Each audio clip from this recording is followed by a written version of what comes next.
वन्देऽहं श्रीगुरो श्रीयुतापदकमलं श्रीगुरुं वैष्णवांश्च श्रीरूपं साग्रजातां सहगना रघुनाथान्वितं तं सजीवं साद्वैतं सावधूतं परिजनासहितं कृष्णचैतन्यदेवं श्रीराधा कृष्णपादान् सहगना ललिता श्रीविशाखान्वितंश्च नमो विष्णुपादाय कृष्णपृष्ठाय भूतले श्रीमते भक्तिवेदांत स्वामी निधि नामिने नमस्ते सारस्वती देवे गौरवाणी प्रचारिणे निर्विशेषा शून्यवादी पाश्चात्य देशतारिणे नमो महा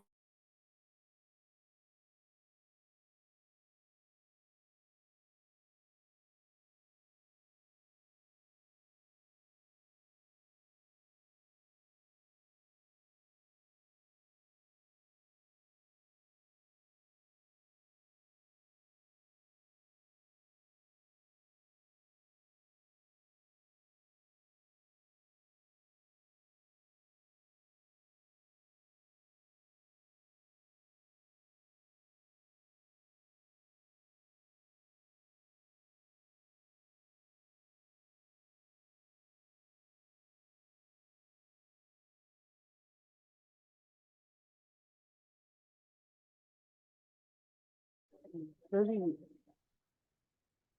you became muted, Rohini.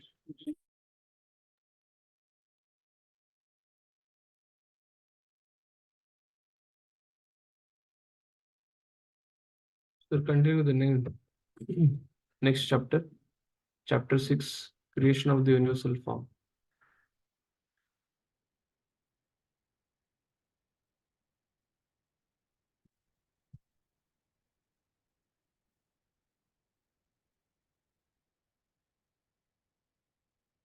Yeah, we'll continue this. So what is being discussed in this chapter is, till now, in the last chapter, Maitreya Rishi is explaining to Vidur regarding his questions. He had asked questions, explain about the Purusha avatar, then Leela avatar, then Virat Rupa, then planetary positions, and then Jiva. So he concluded with the description of Lord Purusha avatar expanding himself in the sky and then trying to create Mahatattva, Kala Karma Swabhava, and then Mahatattva, Pradhan, interaction with the three modes becomes Mahatattva, then it becomes Ahankar, then it gives rise to mind, senses, intelligence,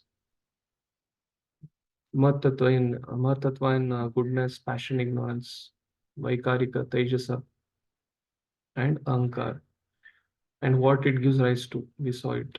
Gross senses, gross elements, Tanmatras from ignorance, intelligence and senses from passion, and mind and sense devatas from goodness. That is what we saw. So after that, after the whole creation, then he also spoke about demigods offering prayers to the Purusha avatar Mahavishnu. And then finally, demigods say that we have been created by you, servant to serve you. That was the last prayer which we saw. So in the sixth chapter, third canto, sixth chapter, the creation of the universal form is discussed.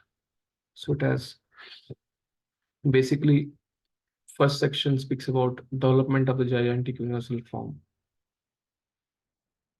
So now Mahavishnu has created all the elements, 23 elements.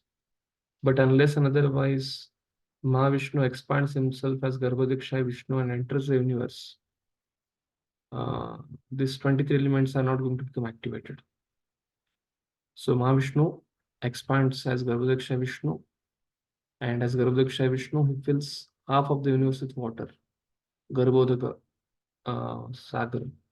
And then from his navel comes Lord Brahma. And then the element starts getting activated.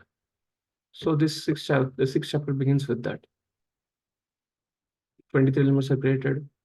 They are in a stationary condition. And Lord Purusha Avatar is going to create, because he glances, that is nothing but Kala factor.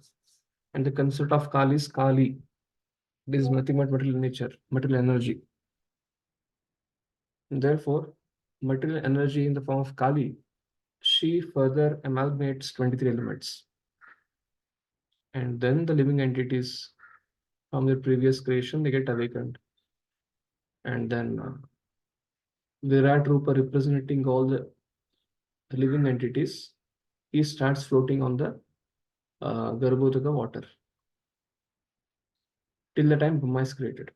So Garbhodaka, from Garbhodaka is Vishnu's navel, Brahma gets created, and then he starts creating the different species. So that is a description in first 10 verses, development of the gigantic universal form. And then from the 11th verse to 26th verse, the description of different demigods from different universal form. Like we have seen in the 10th chapter, we have seen this description of Virat Rupa even in 6th chapter. And this description of Virat Rupa comes again in the 6th chapter of 3rd canto. And we had seen that formula. Basically, all the Tanmatras, they come from different demigods. Based on the position of the demigod, Virat Rupa's different limbs develop. For example, from Agni, in Virat Rupa's mouth, Agni is developed. And then that helps the living entity to speak. And then from Varuna, his palate, where he can taste with the tongue. From Ashwini Kumara's 2 nostrils are produced so that he can smell.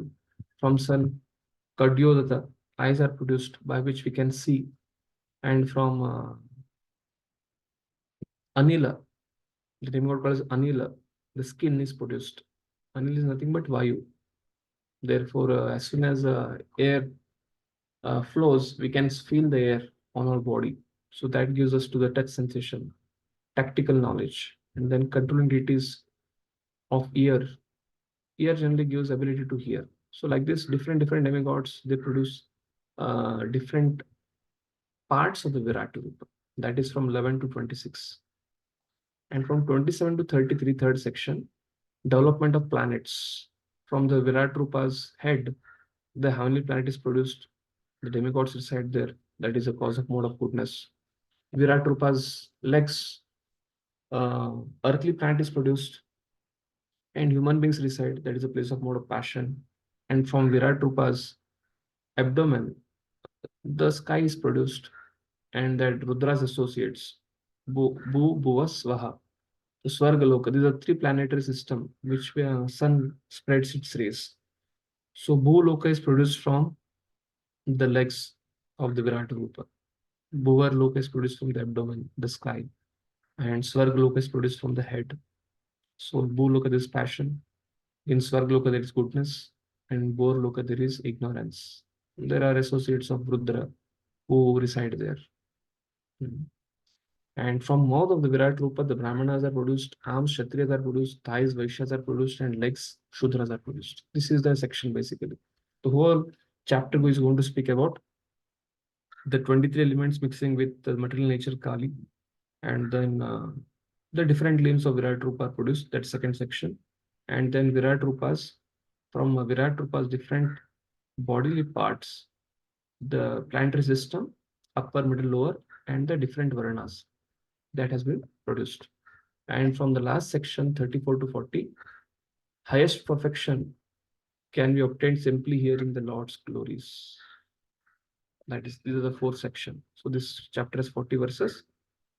And it is small chapter in terms of it's only going to speak about how things are going to, how Virat Rupa produces what position. So therefore we can, let's see how many shlokas we can continue today. Cover it. Rishi Ruacha Ititasam Sasaktinam Satinam Asametyasa Prashuptaloka Tantranam Nishamya Gatimishvaraha. Yes. Anand Monpu. Rishi Maitreya said, "The Lord thus heard about the suspension of the progressive creative functions of the universe due to the non-combination of his potencies such as the Mahat Tattva.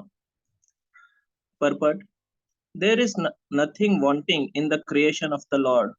All the potencies are there in a dormant state, but unless they are combined by the will of the Lord, nothing can progress.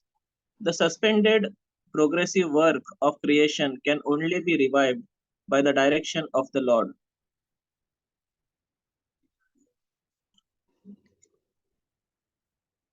The 23 elements were part of the Mahat Tattva. They have been produced, but they are not yet mixed. So they could not combine because Lord's glance, Lord has to activate. So therefore it is waiting for it. Next shloka. Kala sanyam tada devim vibhrcha shakti murukrama trayo vimshati tattvanam ganam yugapada avishit. Translation: the supreme powerful Lord that simultaneously entered into the 23 elements with the goddess Kali, his external energy, who alone amalgamates all the different elements. Purport: time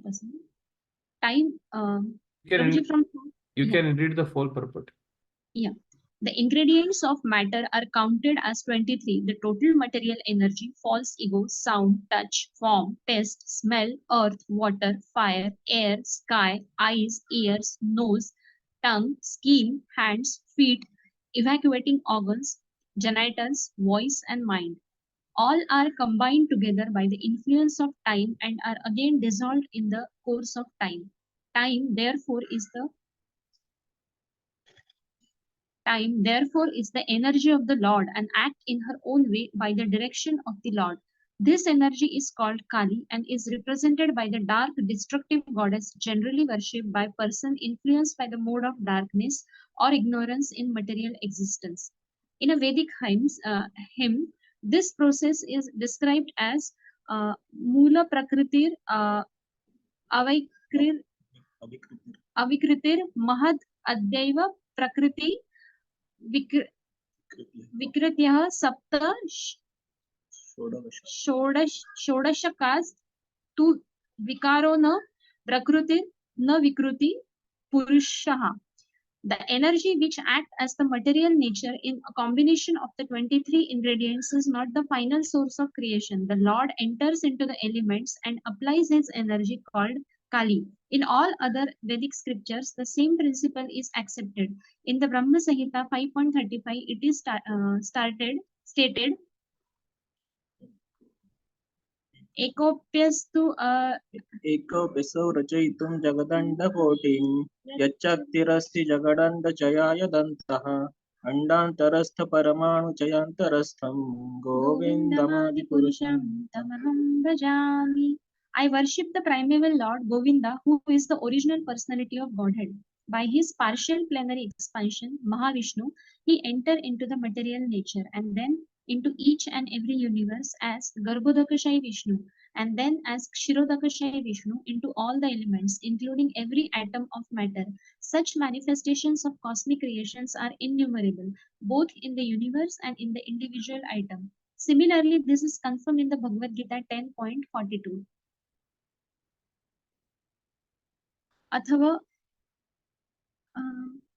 अथवा बहुनैतेन किं ज्ञानेन तवार्जुनः विष्टभ्याहम् इदं कृष्णम् एकांशेन स्थितो जगत्. O Arjun, there is no necessity of your knowing about my innumerable energies which act in various ways. I enter into the material creation by my partial plenary expansion, Paramatma, or the Super Soul, in all the universes and in all the elements thereof, and thus the work of creation goes on. The wonderful activities of the material nature are due to Lord Krishna, and thus he is the final cause or ultimate cause of all causes. Thank you. So all the 23 elements are in suspended position in the previous chapter. And right now what is happening is Lord by his glance produces Kala. That is the Chakshu. Yet Chakshu, that Chakshu which is there, that is nothing but Shambhu. The consort of Chakshu is Kali, that is Lord Shiva's consort, and she is energy. So what are the 23 elements? Prabhupada is mentioning this purport here. And then he tells that all are combined together by the influence of time and again are again dissolved in the course of time. Therefore, time, the consort, that is that Devi, which represents the time, she is a Kala factor. Lord Shiva does Tanda Nritya, and her consort Kali, she destroys. This energy is called Kali and represented by the dark, destructive goddess, generally worshipped by the person influenced by the mode of darkness or ignorance. So people may conclude that Devi is the cause of the material nature, but she has been created by Lord Vishnu, Mahavishnu. Therefore, the energy which acts as material nature is a combination of 23 ingredients, is not the final source of creation. That is what Prabhupada is telling. Beyond that is Mahavishnu, and beyond Mahavishnu is Krishna. So Krishna is ultimate. Because Mahavishnu from Lord Krishna, Mahavishnu is being expanded from Mahavishnu, Garbhodakshaya Vishnu, and then Kshirodakshaya Vishnu. And Prabhupada is quoting Bhagavatam and Bhagavad Gita, telling that Ekamshina Sito Jagat. What is Ekamshina Sito Jagat? Mahavishnu is the expansion of the two quadruples. Krishna expands into Balram, Balram expands into Sankarshana, Pradyumna, Aniruddha, Vasudeva. They have the second quadruple, and that second Sankarshana expands into Mahavishnu. So in that way, Mahavishnu is the Ekamshin, Sito Jagat. By his, and Mahavishnu expands into Garbhodakshaya Vishnu and then Kshirodakshaya Vishnu, because one of the amshas of Krishna is taking care of the whole material creation. So Anupravishto Bhagavan Chesta Rupena Tamgana Vidam Samyojayam Asha Suptam Karma Prabodayam. Thus, when the personality of Godhead entered into the elements by its energy, all the living entities were enlivened into different activities, just as one is engaged in his work after awakening from sleep. Should I read? Purport. Every individual soul remains unconscious after the dissolution of the creation and thus enters into the Lord with his material energy. These individual living entities are conditioned souls, everlasting, but in each and every material creation, they are given a chance to liberate themselves and become free souls. They are all given a chance to take advantage of the Vedic wisdom and find out what is their relationship with the Supreme Lord. However, find out what is the relationship with the Supreme Lord, how they can be liberated, and what the ultimate profit is in such liberation. By properly studying the Vedas, one becomes conscious of his position and thus takes to the transcendental devotional service of the Lord and is gradually promoted to the spiritual sky. The individual souls in the material world engage in different activities according to their past unfulfilled desires. After the dissolution of a particular body, the individual soul forgets everything. But the all merciful Lord, who is situated in everybody's heart as the witness, the super soul, awakens him and reminds him of his past unfulfilled desires. And thus he begins to act accordingly in his next life. This unseen guidance is described as faith, and a sensible man can understand that this continues his material bondage to the three modes of nature. The unconscious sleeping stage of the living entity, just after the partial or total dissolution of the creation, is wrongly accepted as the final stage of life by some less intelligent philosophers.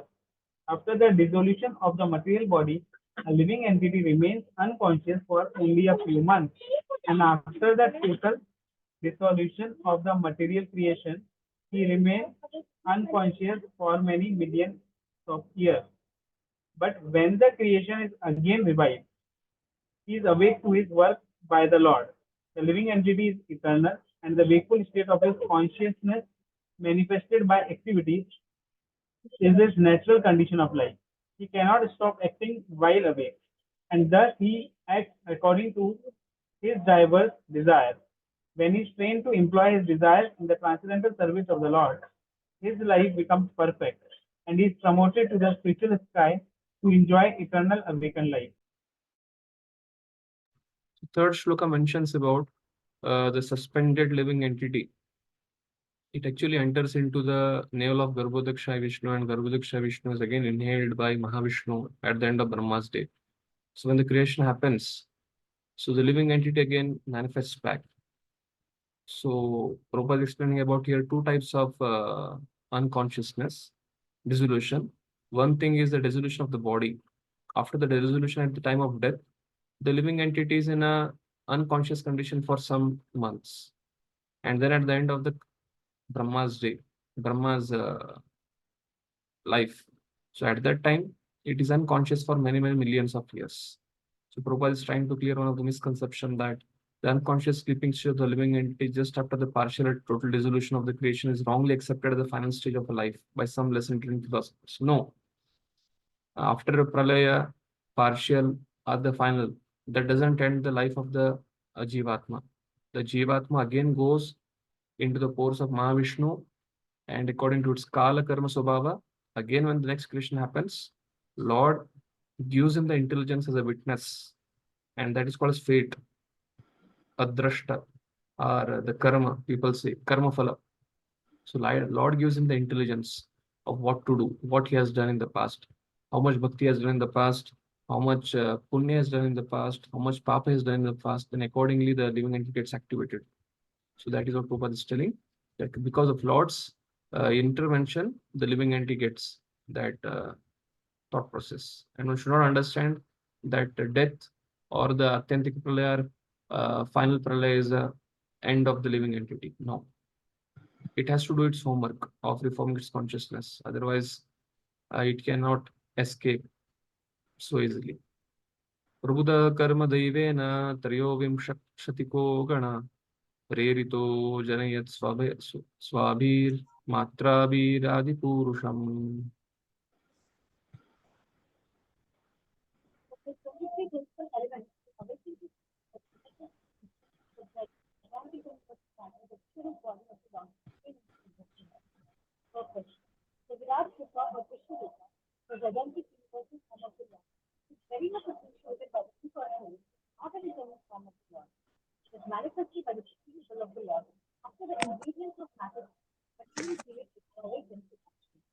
Lord Krishna attributed this Virat or Vishnu Rupa to Arjuna just to convince the impersonalist that he is the original personality of God.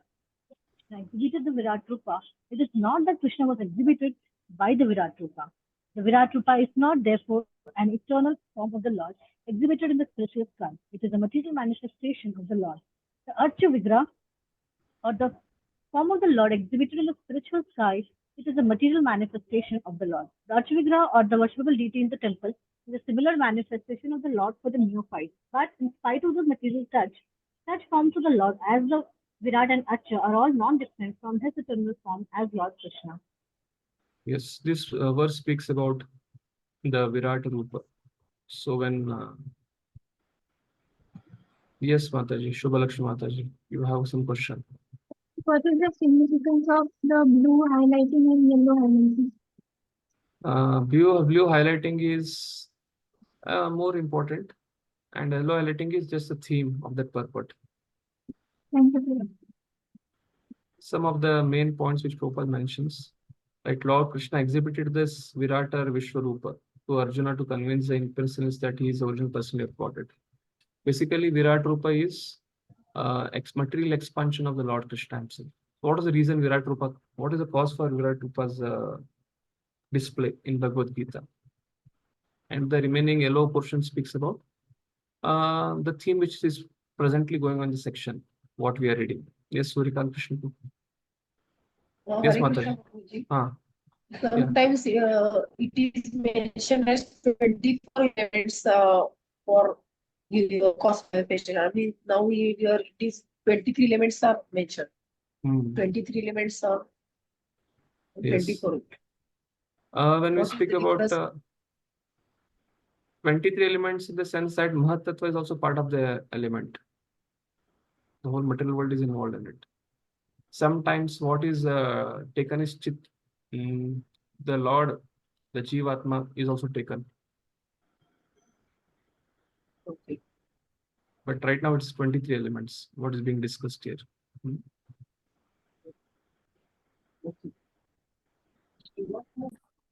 Jivatma is not included in it. It's basically the Pradhan which is already activated. Right now, the activation is done. What Prabhupada explained 23 elements here as in the previous section. Yeah, here he's mentioning the ingredients of material matter are counted as 23. The total material energy, this is nothing but Mahat Tattva, false ego, this is Ahankara. These are Tanmatras, sense objects, 5. And then there is 5 gross elements. So 10 till sky, 10 plus 2, 12. Then there is 5 Gyanendriyas and 5 Karmendriyas. So 5 4 is 20. And what is remaining is false ego, material nature. 1, 2, 12.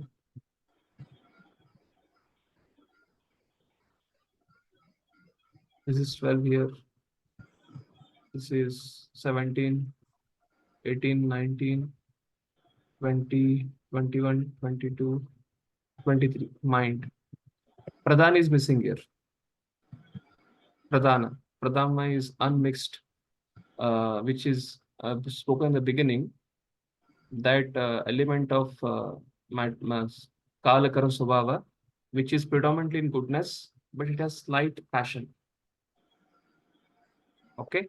So when Pradhana mixed with 3 modes, it becomes Mahat Tattva.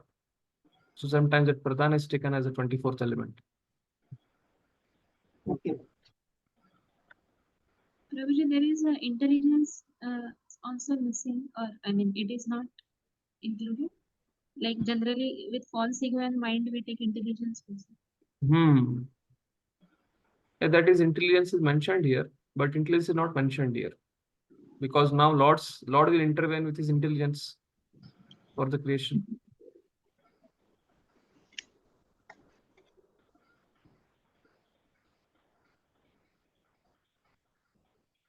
In Bhagavad Gita in 11th chapter, in 13th chapter, there it is very clearly mentioned that mind, intelligence, ego.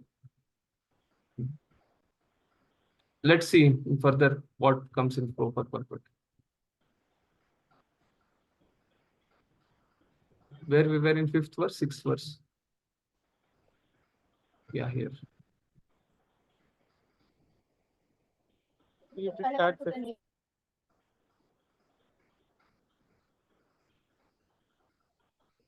4th verse, na? Yeah. 4 only completed. Yes.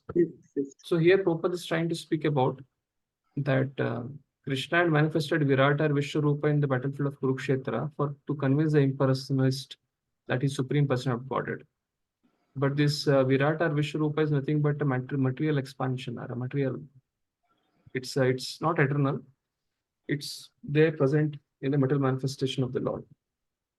And even when Lord comes here, he also expands himself as Archa Vigraha. So also Archa, externally if you see, it is made up of some particular metal. But the purpose of Archa Vigraha is to purify the neophyte sadhakas, like all of us. When we go and touch the Lord and when we serve it. So we can actually focus our consciousness on serving the Lord. We become conscious of serving the Lord. Right now, we don't have that affection for the Lord in the Vedi Sarna Bhakti. So when we serve the Archa by touching the feet, the offering, by deity worship, we connect with the Lord as a servitor, as a servant, and that purifies us. So similarly, the Virata Rupa purifies the impersonalist by meditating. This we have seen in 2nd canto, 1st chapter. There are 2 Dharanashraya. One Dharanashraya is Paramatma, another Dharanashraya is Virata Rupa. So Dharanashraya of Virata Rupa is meant for Gyanis who are immature yogi, who is attached yogi. And for the detached yogi, it is Paramatma. Similarly, for Vaidisanga Bhaktas, the same Lord expands the Archa Vigraha, which is also non-different from him. but still it can be non-different from him in one sense. That is a Prabhupada is writing here. Both Virata and Archa are all non-different from his eternal form, but their initial constituent is made of matter for purifying the devotees, Archa, and for purifying the Jnani who is attached. To purify him, there is Virata Rupa. Parena Vishta Swasmin Mataraya Vishwashagana Chukshobha Anyonyam Asadhya Yashmin Lokascharacharaha. Yes, Madan Mohan. As the Lord in his plenary portion entered into the elements of the universal creation, they transform into gigantic form in which all the planetary system and all moving and non-moving creations rest. Purport. This means that matter does not increase or decrease unless it is spiritually touched. Matter is a product of spirit and increases only by the touch of spirit. The entire cosmic manifestation has not assumed its gigantic form by itself.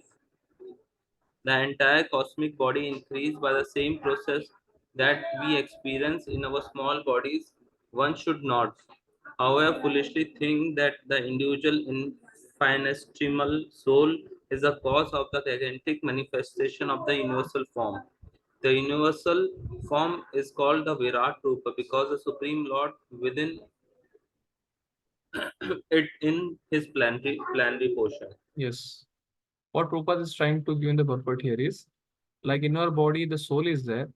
Till the time the soul doesn't enter the body doesn't grow. The body doesn't take birth. Similarly, one should not conclude that the Virat Rupa is also coming from a particular soul, which is not Lord's, but a living entity. That is a mistaken idea. And Prabhupada is also telling that as long as spirit is within matter, matter can increase as needed. But without the spirit, matter stops increasing. As soon as the soul leaves the body will not grow. The body will decay. And therefore, is quoting the same thing. What is mentioned in Bhagavad Gita is that soul is the driving agent. And the entire cosmic manifestation, the way it increases is also same like the body, it grows. We have 6 changes in the body. 6 changes is because of the presence of soul.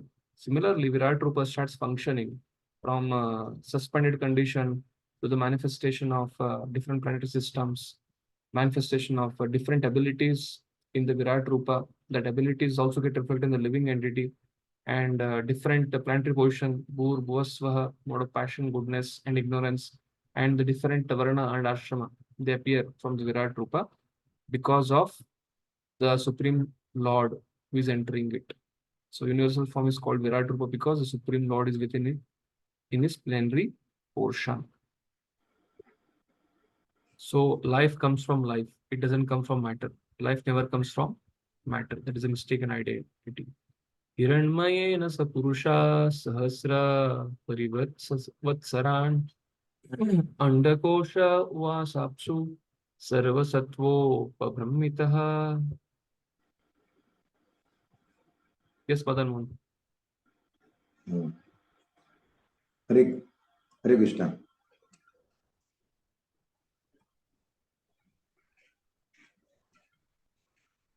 And the gigantic Virat Purusha, known as Hiranyamaya, lived for 1000 celestial years on the water of the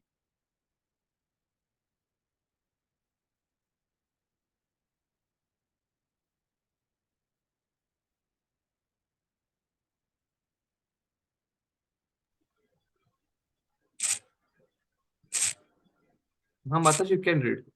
Parameshwar Mataji, you can read. I think Prabhuji is lost his connection. You need to unmute yourself. You can, yes. You Hare can. Krishna. Yes. Purport. After the Lord entered each and every universe, as the Garbhodakshaya Vishnu, half of the universe was filled with water. The cosmic manifestation of the planetary system, outer space, etc., which are visible to us, it's only one half of the complete universe. Before the manifestation takes place, after the entrance of Vishnu within the universe, there is a period of 1000 celestial years. All the living entities injected within the womb of the Mahatattva are divided in all universes with the incarnation of Garbhodakshay Vishnu. And all of them lie down with the Lord until Brahma is born. Brahma is the first living being within the universe, and from him all the other demigods and living and creatures are born. Manu is the original father of mankind, and therefore in Sanskrit mankind is called Manushya. Human beings with different bodily qualities are distributed throughout the various planetary systems. Screen scroll करना है. हरि बोल. Okay. Hare Krishna. Savai Vishwashajam Garbo Devakarma Shaktiman Vidabhajat Vibhabhajat Manatmanam Ekada Dashadatrida. Sachin bro. The total energy of the Mahatattva in the form of gigantic Virat Rupa divided himself by himself into the consciousness of the living entities, the life activity and self-identification, which are subdivided into 1, 10 and 3 respectively. Yes, please read. Consciousness is the sign of the living entity or the soul. The existence of the soul is manifest in the form of consciousness called Jnana Shakti.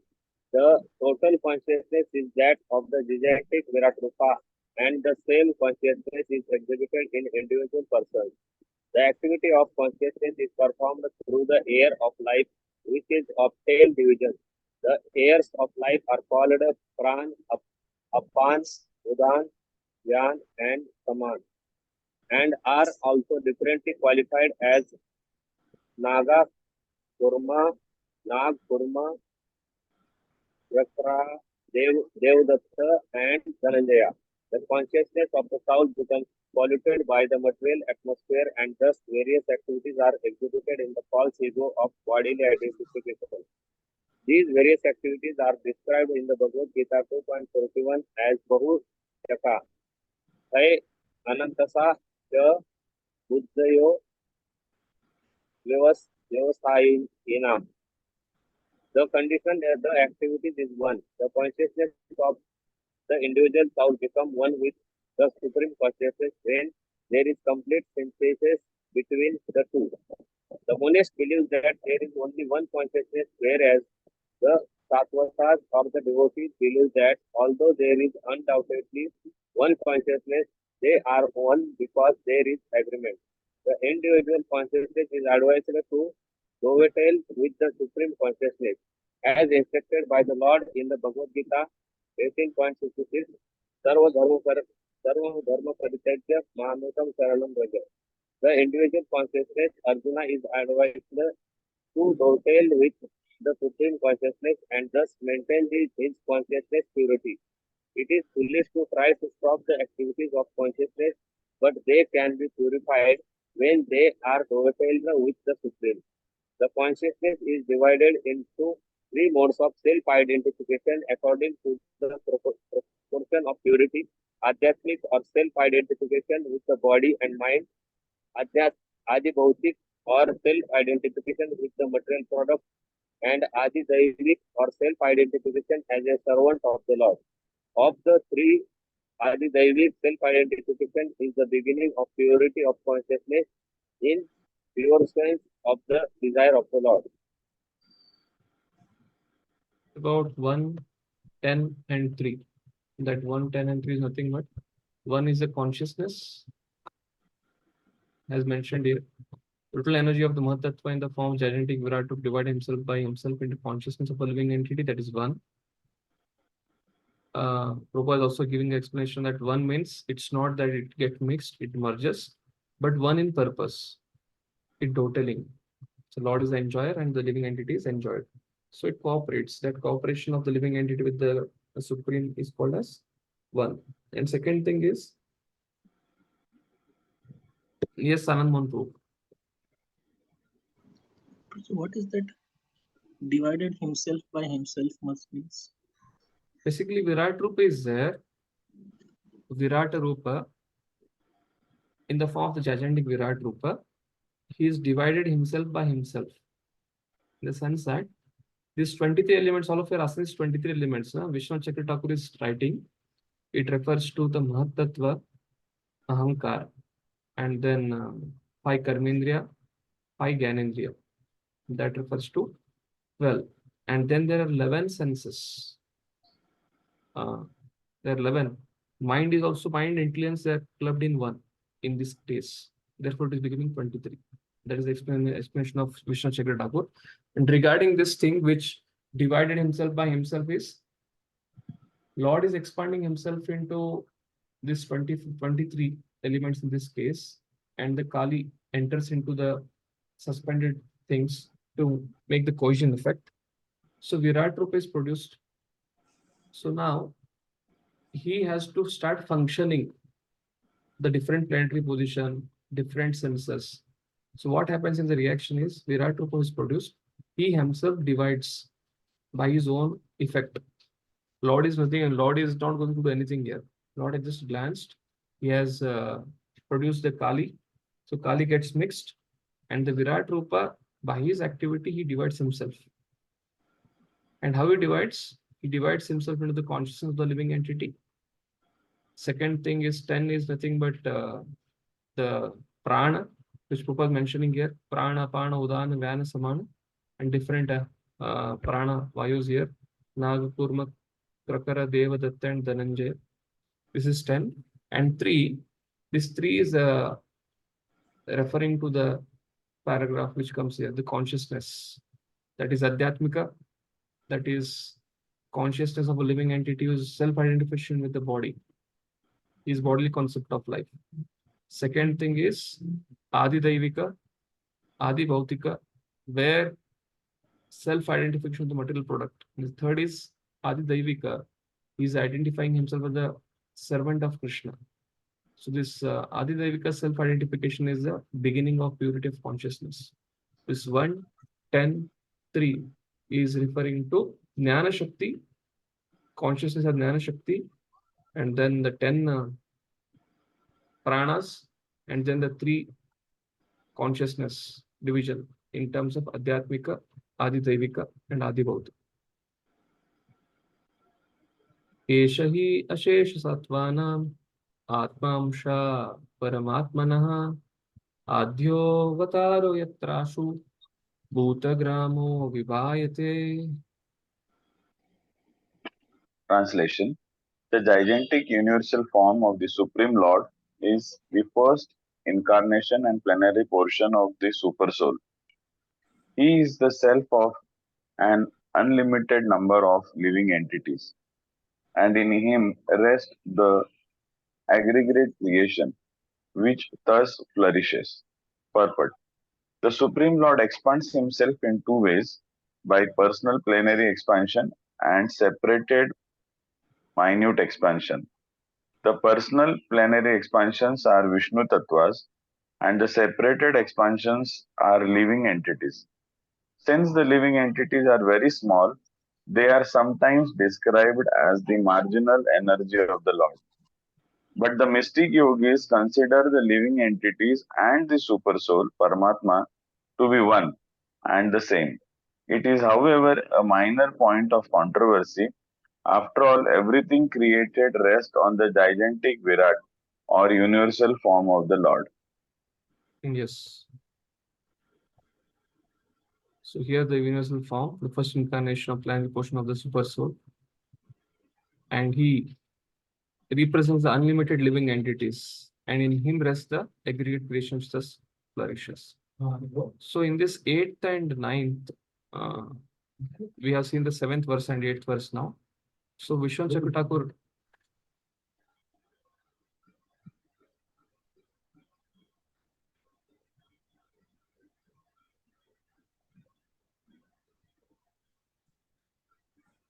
see carefully. So now what Vishnu Chakravarti is mentioning is the three things are here. Jiva Shakti, that is 1. Prana Shakti, 10. Atma Shakti, 3. So 1, 10 and 3 parts. So that is what is divided here. So that is Jiva Shakti, Prana Shakti and Atma Shakti. And now here again, he is trying to tell, for purifying the heart of the worshipper of the Paramatma, this form should first be worshipped. This form is the Atma of the unlimited beings. Since the individual Atmas are parts of this form is a Jiva Amsha belonging to the Paramatma. Since Paramatma enters into it. This form is the original avatar because the yogis meditate on this form, being one with its Antaryami Paramatma. All creatures such as the Devatas and men, Bhutagrama, manifest within this form. Basically, this is nothing but the Virata Rupa on which the attached Jnani meditates.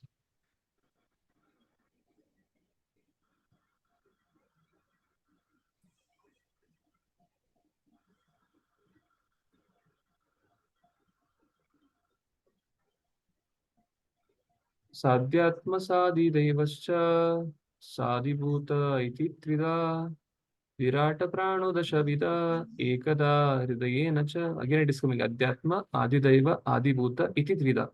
This is the conscious, this is a Jnana Shakti and then Prana Shakti, and this is a thought process. 3 types of things. Again it is coming Ekada, Dasha Vida and Trida. 1, 3 and 10. Yes, next devotee can read. Shall I read, Prabhuji? Translation. The Jnanic universal form is represented by 3, 10 and 1 in the sense that he is the body, mind and senses. He is the dynamic force for all movements by 10 kinds of life energy, and he is the one heart where the life energy is generated. So let it purport. Purport. In the Bhagavad Gita 7.4.5, it is stated that the 8 elements, earth, water, fire, air, sky, mind, intelligence, and false ego are all products of the Lord's inferior energy, whereas the living entities who are 7 and scroll it were seen to utilize the inferior energy originally belonged to the superior energy, the internal potency of the Lord. The 8 inferior energies work grossly and subtly, whereas the superior energy works as the central generating force. This is experienced to the human body. The gross elements, namely earth, etc., form the external gross body and are like a coat, whereas the subtle mind and the false ego act like a inner clothing of the body. The movements of the body are the first generated from the heart, and all the activities of the body are made possible by the senses powered by the 10 kinds of air within the body. The 10 kinds of air are described as follows. The main air passing through the nose in breathing is called prana. The air which passes through the rectum as evacuated bodily air is called apana. The air which adjusts the food stuff within the stomach and which sometimes sounds as belching is called saman. The air which passes through the throat and the stoppage of which constitute suffocation is called udan air. And the total air which circulates through the entire body is called van air. Subtle than these 5 airs, there are others also, that which facilitate the opening of the eyes, mouth, etc. is called the naga air. The air which increases the appetite is called the krikara air. The air which helps contraction is called the kurma air. The air which helps relaxation by opening the mouth wide in yawning is called devandata air. And the air which helps sustenance is called dhananjaya air. All these airs are generated from the center of the heart, which is one only. The central energy of the superior energy of the Lord, who is seated within the heart along with the soul, who acts under the guidance of the Lord. This is explained in the Bhagavad Gita as follows. Sarvasya jamriti sannivishto matta hridi jnanam pohanam cha Vedesh sarver aham ved vedyo Vedant krit ved videchaham. The complete settled force is generated from the heart of the Lord, who is seated therefore there and who helps the conditioned souls in remembering and forgetting. The conditioned state is due to the soul's forgetfulness, the relationship of subordination with the Lord. The one who wants to continue to forget the Lord is helped by the Lord to forget him birth after birth. And one who remembers him by dint of association with the devotee of the Lord is helped to remember him more and more. Thus, the conditioned souls can ultimately go back home, back to Godhead. This process is transcendental help. The Lord is described in the Bhagavad Gita as follows: Tesham sadayuktanam bhajatam priti purvakam tadami buddhi yogam tam yena mamo upayanti te. To those who are constantly devoted to serving me with love, I give the understanding by which they can come to me. The Buddhi Yoga process of self-realizations with intelligence transcendental to the mind, devotion service can alone elevate one from the conditioned state of material entanglement in the cosmic construction.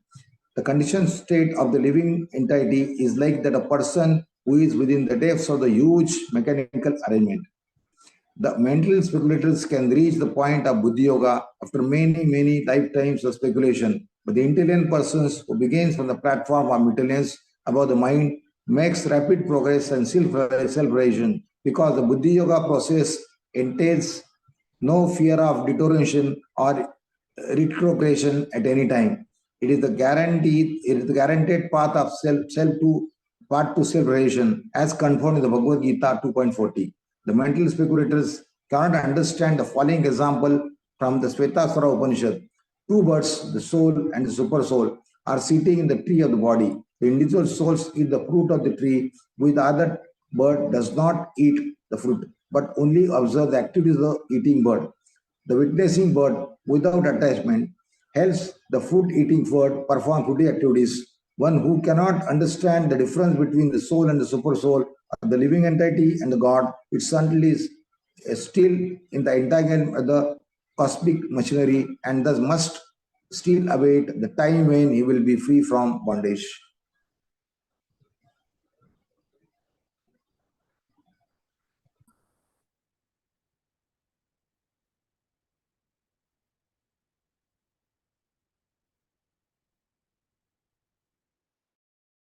So it's the same verse. What Vishwanath Thakur writes is, this three things came here.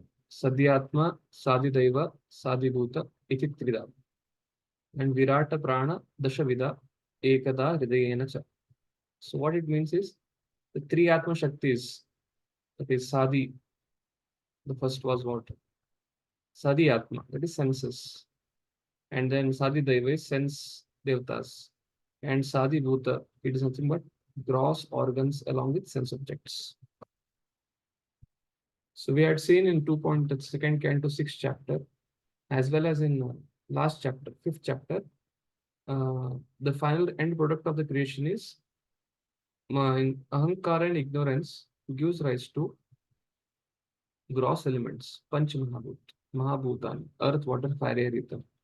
And then it gives rise to sense objects, Gandha, Sparsha, Rupa, Rasa, those things.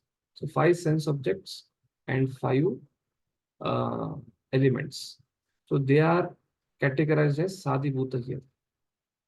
And then there is sense devatas, which are the product of mode of goodness of Ahankar. So they are categorized as sense devatas or Sadidaiva. And then there is Sadhyatma, which are the senses. So Sadhyatma is senses, and Sadidaiva is sense devatas. And then there are material objects and sense objects. They are nothing but Sadibhuta. So Vishnu Chakravarti Thakur mentions here the 3 Atma Shaktis are senses, sense devatas, and gross organs along with the sense objects. And the universal form has 10 Prana Shaktis and 1 Jiva Shakti with unbroken consciousness. So the 1, 10, and 3 mentioned in the verse 7 are described in reverse order in this verse. Sadi Atma, Sadi Daiva, Sadi Bhuta. This is very clear now. And also Chakravarti Prabhupada mentioned the same, what the 10 pranas are there.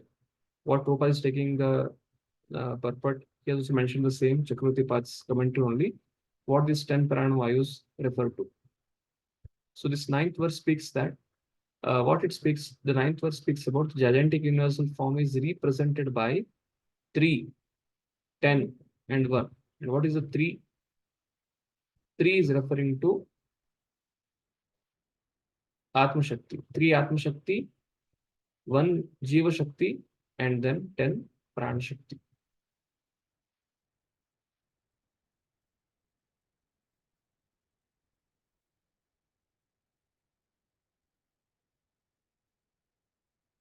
Next sloka. Smaran Vishwasajam Isho Vidnyapitam Madokshajah Virajam Atapatsvena Tejashesham Vivrattayay.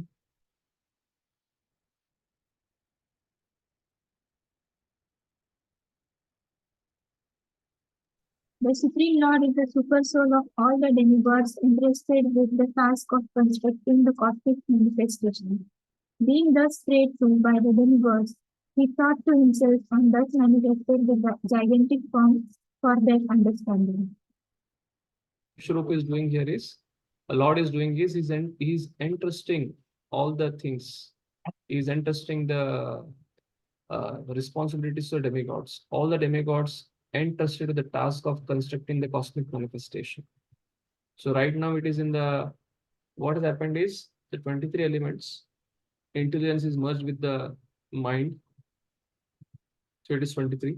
So they're in suspended position. So Kali has created the cohesion and Garbhodakshaya Vishnu is at the bottom. And this whole Virat Rupa in the form of a golden egg is floating on that Garbhodaka ocean. So now when Brahma is created, then the cosmic manifestation will start being created. So now the Brahma is created at the 10th verse. All demigods, because Brahma is a demigod, he is entrusting the whole cosmic construction of the cosmic manifestation. So this is the time factor where Mahavishnu expands as Garbhodakshaya Vishnu. He sleeps on the Garbhodaka ocean, and this 23 elements is suspended. And actually, the creation has to start. The different planetary position has to start. The 84 lakh species have to be given a shape. So that is a task. So that is going to start. So that division will start now from 11 to 26. So manifestation of different demigods from universal form. So different demigods will be produced from the different universal form of the Lord. We'll go to the next shloka. Atatasya vitaptasya katida yatani niravidyanta devanam tani me vedata shrunu. Translation. Maitreya said, "You may now hear from me how the Supreme Lord separated himself into the diverse forms of the demigods after the manifestation of the gigantic universal form."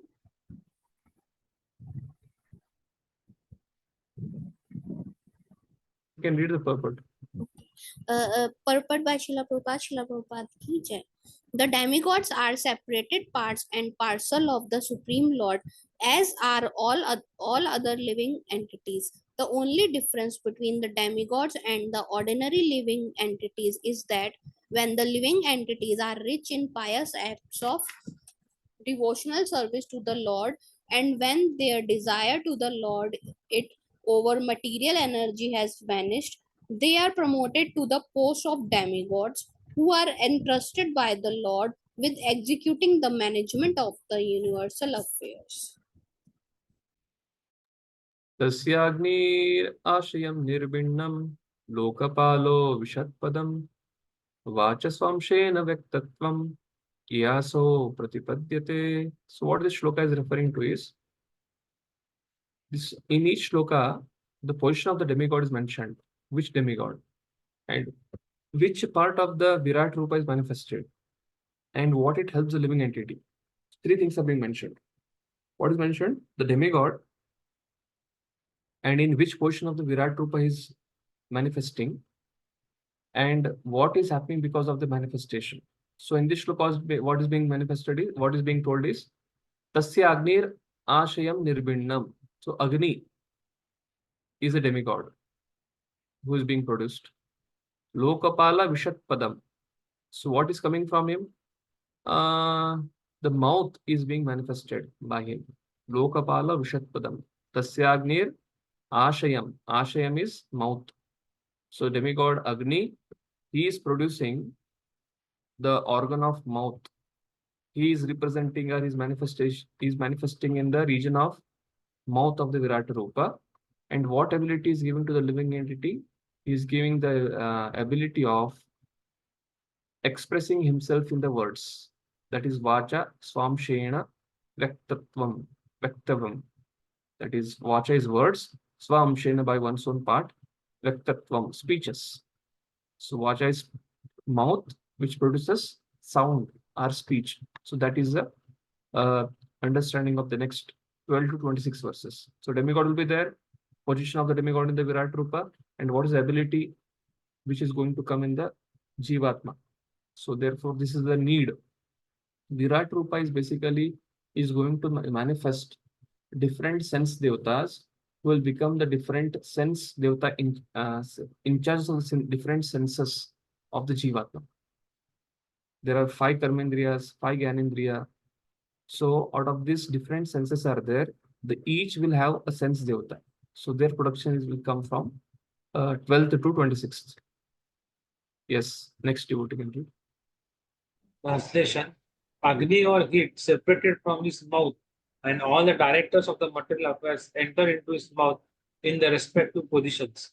By that energy, the living entity expresses himself in word. Purport: the mouth of the gigantic universal form of the Lord is the source of the speaking power. The director of the fire element is that powers controlling the deity or Adidaiva. The speeches delivered are Adhyatma or bodily functions, and the subject matter of the speeches is the material production or the Adibhota principle. Here is, if you see, if you refer to the diagram of second canto 6th chapter, there we have seen from the Ahankar in goodness, sense devas are produced. That is Adideva, controlling deity. From the Ahankar in mode of passion, senses are produced. That is Adiyatma. And from the Ahankar in the mode of ignorance, gross elements and sense objects are produced. That is Adibhuta. The same thing is being mentioned here. The controlling deity is the Adideva. The speeches delivered Adiyatma, and the subject matter of the speeches in the material production, that is Shabda, that is Adibhuta. Speech, the speaking ability, it comes in the Gyanendriya, the tongue or the mouth. It is producing the sound by the speech. So that comes in the Adiyatma principle. Nirbinna talu varuno lokapalo vishadhare jiva yamshena charasam yayasho pratipadyate. So what is being mentioned here is Varuna Deva, and he is present in the which place? The palate, basically the portion just above the tongue. The whole tongue, constitution of the tongue is called palate, and what he is helping the living entity into taste with the tongue. So therefore, the Adi Daiva is Varuna, and Adi Yatma is the palate, and the Adi Bhut is a taste. Yes, next devotee can read. When the palette of the gigantic form was separately manifested, Varuna, the director of water in the planetary system, entered therein, and thus the living entity has the facility to taste everything with his tongue. This is very clear that the ability to taste is Adi Bhuta, the palate is Adi Atma, and the Varuna is Adi Deva. Nirbinne Ashvino Nase Vishnor Avishitam Padam Granenam Shena Gandasya Pratipate Yato Bhavet. Nirbinne is a Virat Rupa is there, it is getting divided. It is like one complete whole. Now it is becoming divided. That's the meaning of Nirbinne, thus being separated. So it is getting separation is happening, so that first demigods will be created. Then accordingly, senses are coming into manifestation. Accordingly, the living entities will get a body and they will start activating their desires. So this is about the demigod Ashwini Kumara, and this is about fragrance, and their nose will be involved in it. Yes, next devotee.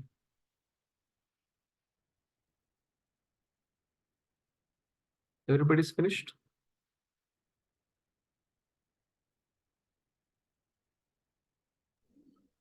Okay. I think we have completed the loop. Anand Mohanpur, we can start.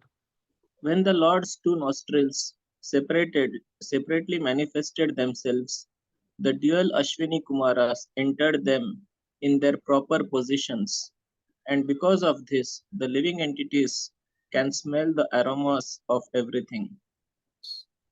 So Ashwini Kumaras are the sense devatas, Adideva, and then the nostrils are the Adi Atma, then smelling ability, that is Gandha, that is Adibhuta. Nirviण्ye क्षणी त्वष्ट लोकपालो विशद्विभो चक्षुषांशेन रूपाणां प्रतिपत्तिर्यतो भवेत्.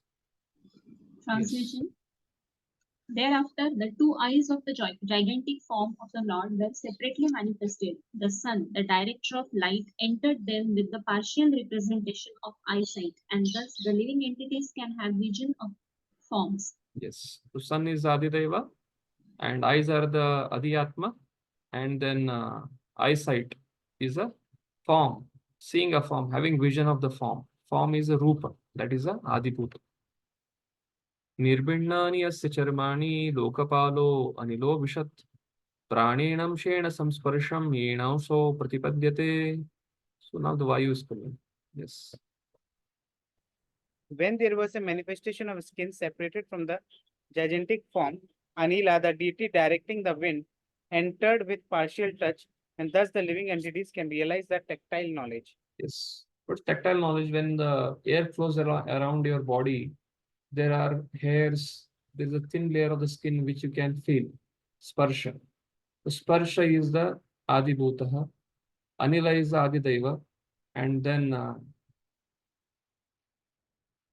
Adhyatma, in this case, is the skin.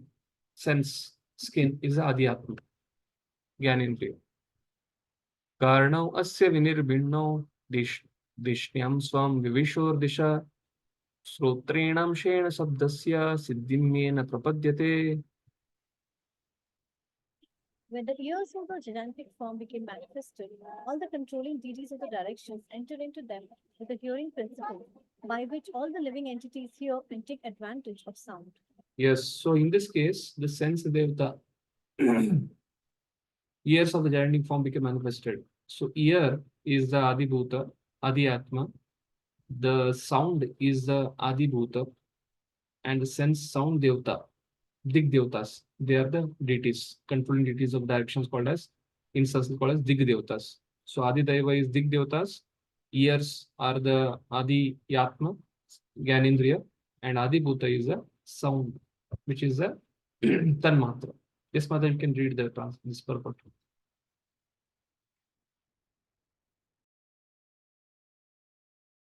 The ear is the most important instrument in the body of the living entity.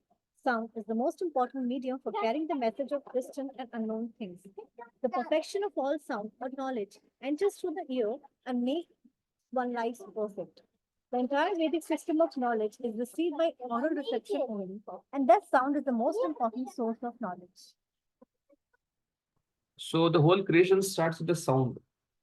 Sound is the first Tanmatra, and then sound creates sky. Sky creates air, touch. So the all elements starts producing.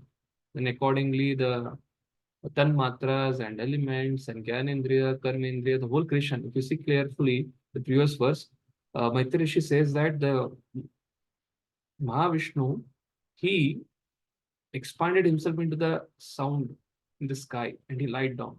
And from that sound factor, the sky was produced, and from sky, the whole creation started. So our creation also can be winded up, anavriti shabdat, by the sound. If you hear the Vedic sound and purify our consciousness, the Lording our mentality, then easily we can get liberated from the cycle of birth and death. and align with the Lord. Vacham asya vinirbinnam vishurdishnam ovshadi amshena romavi kandum yer aso pratipadyate.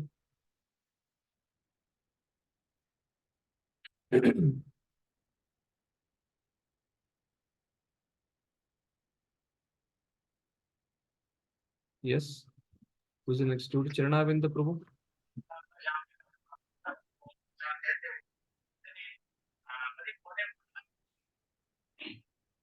I think Charanavinda Prabhu is logged in, but he is not available. Who is the next devotee? Madan Mohan Prabhu, you can read. Jagannath going Prabhu, you can mute yourself. Hare Krishna Prabhuji. Yeah. Can I read? Yes, yes. When there was a separate manifestation of skin, the controlling deities of sensations and the different parts enter into it, and thus the living entities feel itching and happiness due to touch. Yes.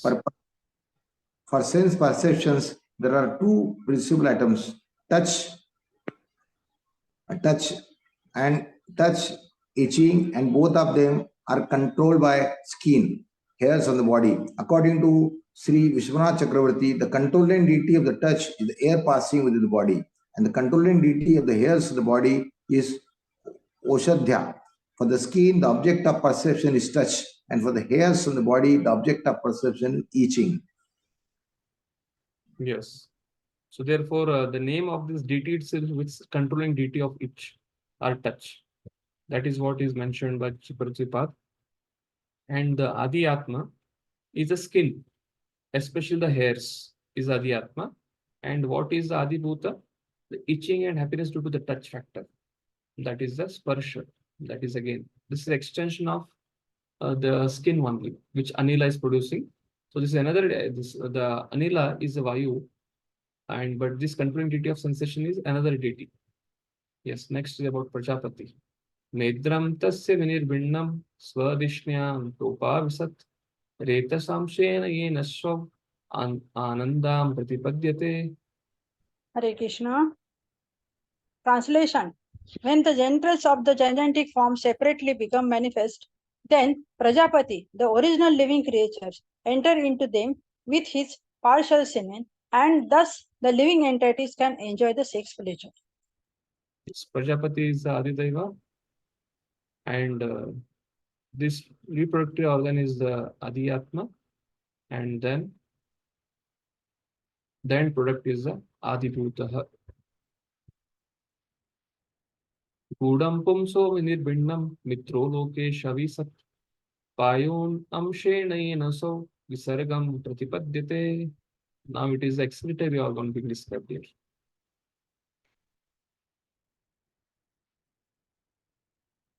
Yes, Charanarin Prabhu, please read.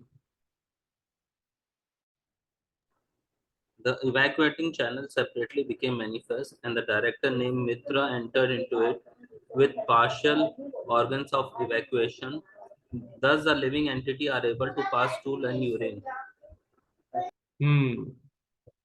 This Mitra is a deity. Denas is the Adiyatma, and that particular act is the Adibhutaha. Hastau asya vinirbinnau indra swapatir avishat vartyamshena purusho yaya vrittim prapadyate. Yes, Sachin Prabhu, please read.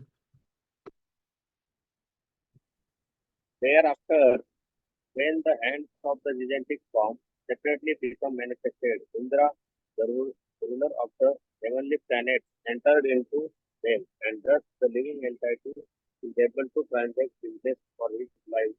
Yes, the hand is the Adiyatma, Indra is the Adidaiva, and the activity that is the Adibhutaha.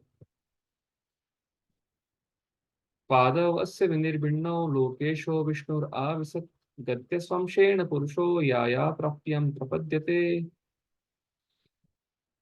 Thereafter, the legs of the gigantic form separately became manifest, and the demigod named Vishnu, not the personality of Godhead, entered with partial movement. This helps the living entity move to his destination. Yes. Buddhim chasya vinirbinnam vag isho vishnam avishat बोधेनंशेन बोध्यव्यं प्रतिपातिर्यतो भवेत्.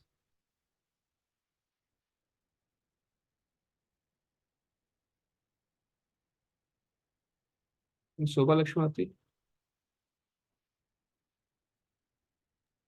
When the intelligence of the gigantic form separately became manifest, Brahma, the Lord of the Vedas, entered into it with the partial power of understanding, and thus an object of understanding is experienced by the living entity. Yes, Brahma is Adi Daiva, the intelligence is Adi Atma, and the Vedic literature is Adi Bhuta, understanding. Hridayam chasyam nirbindam chandrama adishnamavisat manashamshena nauso vikriyam pratipadyate. Suryakant Krishna. Translation. After that, the heart of the gigantic form separately manifested itself, and into it entered the moon demigod with partial mental activity. Thus, the living entity can conduct his mental speculations. Yes, so this is the last one in this case. Atmanam chasya nirbindam abhimano vishatpadam karmanam shenayenoso kartavyam pratipadyate. Thereafter, the materialistic ego of the gigantic form separately manifested itself, and into it entered Rudra, the control of false ego, with his own partial activities by which the living entity performs his objective actions. Purport.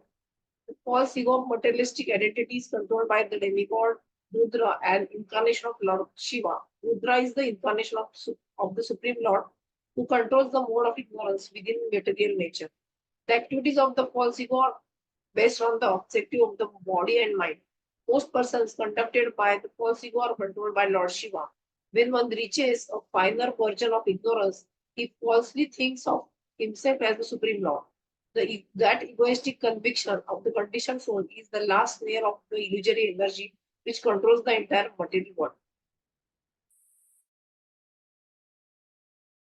Last one now. Sattvam chasya virbindam mahandishnyam upavishat chitenam shayinoso vijnanam pratipadyate.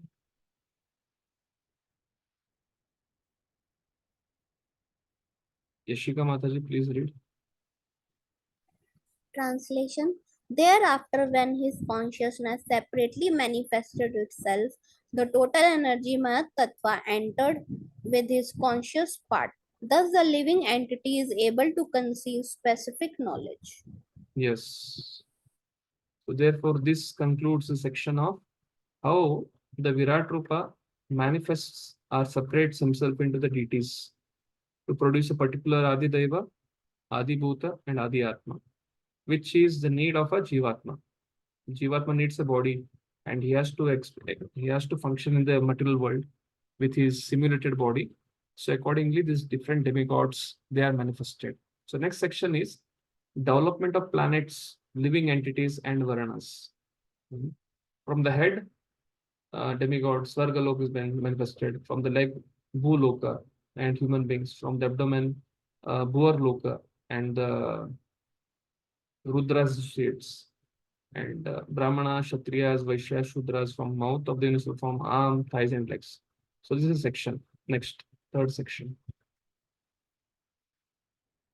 Shirshno asya Devedhar Padhyam Kamnabe Udapadyate Gunanam Vratayo Yeshu Pratiyante Suradhaya. I think we have to start again. Anand Manpu. Thereafter, from the head of the gigantic form, the heavenly planets were manifested. From his legs, the earthly planets were manifested, and from his abdomen, the sky was manifested. Within these places, the demigods and others were then manifested in terms of the modes of material nature. Yes. Basically, it is Bhu, Bhuva, Swa. Swa, the demigods. Bhu, living entities who are passionate, the Varloka, our planetary system. And Bhuvar is the basically Pitras and subtle beings who stay in the Bhuvarloka planet. They are in Igna. Basically, the different modes are there. The Rudra's associates, who Lord Shiva controls them. They got manifested. Basically, from the head, The Svargaloka, the mode of goodness, from the feet. Bhuloka, mode of passion, from the abdomen. The Kam, that is sky manifested along with the associates of Rudra. Atyantikena satvena divam deva prapidire dharam rajasvabhavena panayo echatan anu. Yes. Yes, Mataji, please. Translation. The demigods qualified by the super excellent quality of the mode of goodness are situated in the heavenly planets, whereas the human being, because of their nature in the mode of passion, lives on the earth in company with their subordinates. The demigods qualified with super excellent quality of mode of goodness are in heaven, human beings in mode of passion on earth in the company of their subordinates. Yes, we can read this purport. In Bhagavad Gita 14.14 and 15 shlokas, it is said that those who are highly developed in the mode of goodness are promoted to the higher heavenly planetary system, and those who are overpowered by the mode of passion are situated in the middle planetary system, the Earth and similar planets. But those who are surcharged with the mode of ignorance are degraded to the lower planetary system or to the animal kingdom. The demigods are highly developed in the mode of goodness, and thus they are situated in the heavenly planets. Below human beings are the animals, although some of them mingle with human society. Cows, horses, dogs, etc. are habituated to living under the protection of human being. The word Atyantikena is very significant in this verse. By development of the mode of goodness of material nature, one can become situated in the heavenly planets. But by excessive development of the mode of passion and ignorance, the human being indulge in killing the animals who are meant to be protected by mankind. Persons who indulge in unnecessary animal killing have excessively developed in the mode of passion and ignorance and have no hope of advancing to the mode of goodness. They are destined to be degraded to lower statuses of life. The planetary system are calculated as upper and lower in terms of classes of living entities who live there. Yes, not based on the position. Tarityena svabhavena bhagavana vimashritah ubayor antaram yoma ye rudra parshadam gana. From the abdomen came the Kham, Vyoma, the space, the Sanushpu.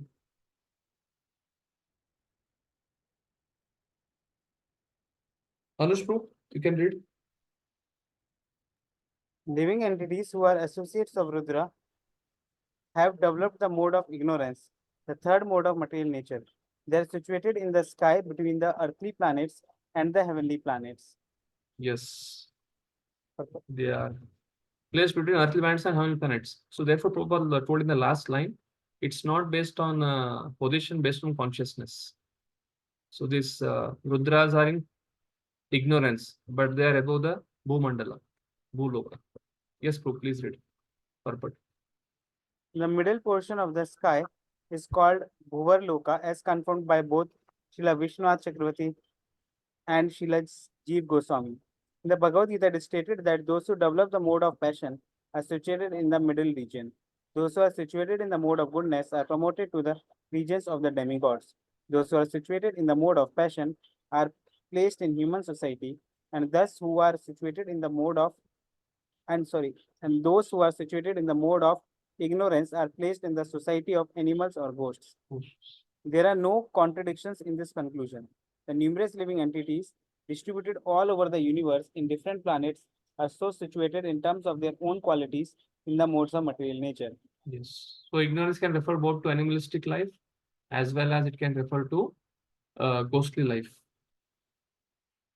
Mukato vartata brahma purushasya purudvaha yastun mukatvad varnana mukyo abud brahmano guru.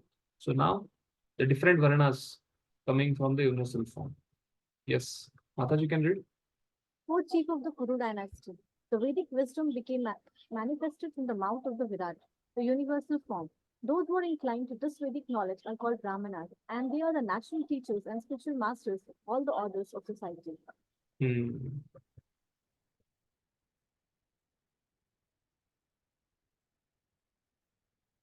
Yes, you can read the purport, Mataji.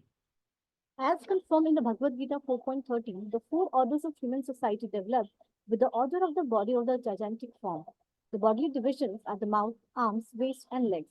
Those who are situated on the mouth are called Brahmanas. Those who are situated on the arms are called Kshatriyas. Those who are situated on the waist are called Vaishyas. And those who are situated on the legs are called Shudras. Everyone is situated in the body of the Supreme in his gigantic Vishvarupa form. In terms of the four orders, therefore, no caste is to be considered degraded because of being situated on a particular part of the body. In our own bodies, we do not show any actual difference in our treatment towards the hands or legs. Each and every part of the body is important, although the mouth is the most important of the bodily parts. If other parts are cut off from the body, a man can continue his life, but if the mouth is cut off, one cannot live. Therefore, this most important part of the body of the Lord is called the sitting place of the Brahmanas who are inclined to the Vedic wisdom. One who is not inclined to the Vedic wisdom but to mundane affairs cannot be called a Brahmana, even if he is born of a Brahmana family of father. To have a Brahmana father does not qualify one as a Brahmana. The main qualification of a Brahmana is to be inclined to the Vedic wisdom. The Vedas are situated on the mouth of the Lord, and therefore, anyone who is inclined to the Vedic wisdom is certainly situated on the mouth of the Lord, and he is a Brahmana. The inclination towards Vedic wisdom is also not restricted to any particular caste or community. Anyone from any family and from any part of the world may become inclined to the Vedic wisdom, and that will qualify him as a real Brahmana. A real Brahmana is the natural teacher or spiritual master. Unless one has Vedic knowledge, one cannot become a spiritual master. The perfect knowledge of the Vedas is to know the Lord, the personality of Godhead, and that is the end of Vedic knowledge or Vedanta. One who is situated in the impersonal Brahman and has no information of the Supreme Personality of Godhead may become a Brahmana, but he cannot become a spiritual master. It is said in the Padma Purana, Sat Karma Nipno Vipro Mantra Tantra Visarada Avaishnava Guru Nashat Vaishnava Swapacho Guru. An impersonalist cannot become a qualified Brahmana, but he cannot become a spiritual master unless and until he is promoted to the stage of a Vaishnava or a devotee of the personality of Godhead. Lord Chaitanya, the great authority of Vedic wisdom in the modern age, stated, Kiba Vipra Kiba Nasi Shudra Kena Naya, Yei Krishna Tattva Vita Se Guru Haya. A person may be a Brahmana or a Shudra or a Sannyasi, but if he happens to be well versed in the science of Krishna, then he is fit to become a spiritual master. CC Madhya 8.128. The qualification then of a spiritual master is not to be a qualified Brahmana, but be well versed in the science of Krishna. One who is conversant with Vedic wisdom is a Brahmana, and only a Brahmana who is a pure Vaishnava and knows all the intricacies of the science of Krishna can become a spiritual master. Yes, very, very profound point Prabhupada is mentioning here. He quoted Bhagavad Gita, Vishwarup there, because Lord himself says, Guna Karma Vibhavasha from 4th chapter 13th verse. Then he told that just coming in the caste or by birth one doesn't become Brahmana. It's an inclination. It's karma.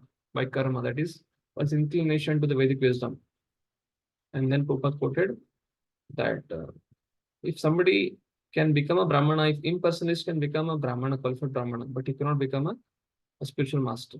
To become a spiritual master, that is to deliver the world, he needs to be a Vaishnava. That's quoted by Chaitanya Charitamrita. Bhubhyo vartata kshatram kshatriyastad anuvrata yojatastraya te varnam paurusha pantaka kshatat. Kshatriya, how Kshatriya is produced. Yes. Charanarvind Prabhu. Thereafter, the power of protection was generated from the arms of the gigantic Virat form, and in relation to such power, the Kshatriyas also came into existence by following the Kshatriya principle of protecting society from the disturbance of thieves and miscreants. Yes. Can you do the purport? As the Brahmanas are recognized by their particular qualification of inclination towards the transcendental knowledge of Vedic wisdom, so also the Kshatriyas are recognized by their power to protect society from the disturbing elements of thieves and miscreants. The word anuvartaha is significant.